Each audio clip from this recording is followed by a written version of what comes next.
I don't know. More than 200 jobs cut as Ray Nephew shuts down sugar operations in St. Bess. Yeah, the release said 226 workers have lost their jobs. Apparently, and didn't know Jerry and Nevia and its subsidiary Appleton are owned by the Italian alcoholic spirits giant Campari Group. I didn't know that. That's not great news at all. No. They said the loss of guaranteed sugar quota with the European Union in October 2017 set Jamaica's sugar export efforts back tremendously, with the cost of producing sugar in Jamaica higher than many other competing nations. It is virtually impossible for the local industry to remain viable without certain guarantees from our markets, and in this case, our main market. So that's not good news at all. No, Neville, I cannot imagine 200 people this morning looking on September without a job. This is, yeah. 226 workers, that's a lot. Yep. That's a lot. I don't know if the parish, St. Elizabeth, I don't know if there is work in the parish. Thanks, Miss Doc. That. Oh, sorry. Don't know if there's work in the parish that can absorb 226 people. Yeah. You know, but we just have to encourage them to keep positive and see what. Yeah, it's sad. It's sad. And I don't know. I don't know if they knew beforehand or because it doesn't make it necessarily any easier. Well, it does if you know beforehand and you can plan and stuff like that. But as opposed to you just go work and them just. I remember we had people here talking about what was going to be happening in Clarendon as well. So it seems a lot's been happening in terms of sugar.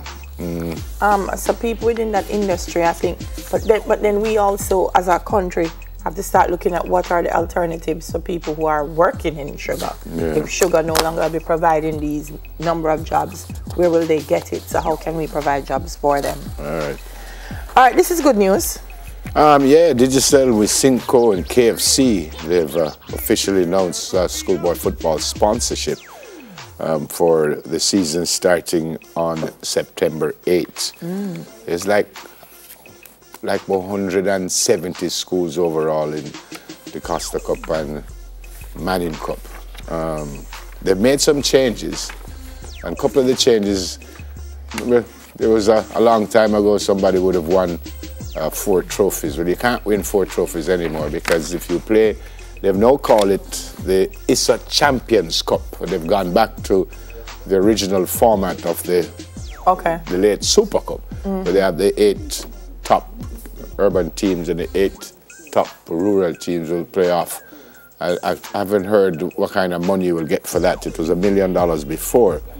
And the other difference is Digicel will sponsor Manning Cup and Walker Cup, which Cinco will sponsor the Costa Cup and Ben Francis Cup.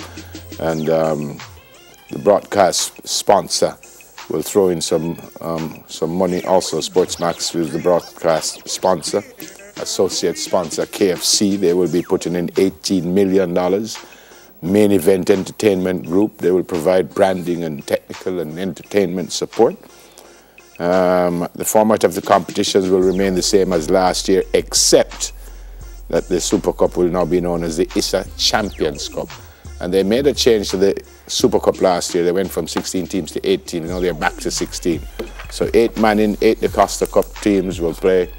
And if you play in the Super Cup, you won't play in the Walker Cup.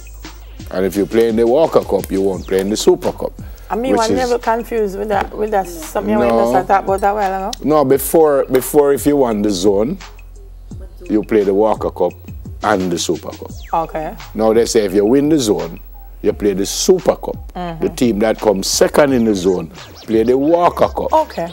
So they're giving more teams an opportunity to win something. So instead of you go and play Manning Cup, Super Cup, Walker Cup, all kind of, no, you can't win the Manning Cup and the Super Cup at the same time. That's fair. Well, you can't win the Manning Cup and the Walker Cup at the same time. You can't win the Super Cup.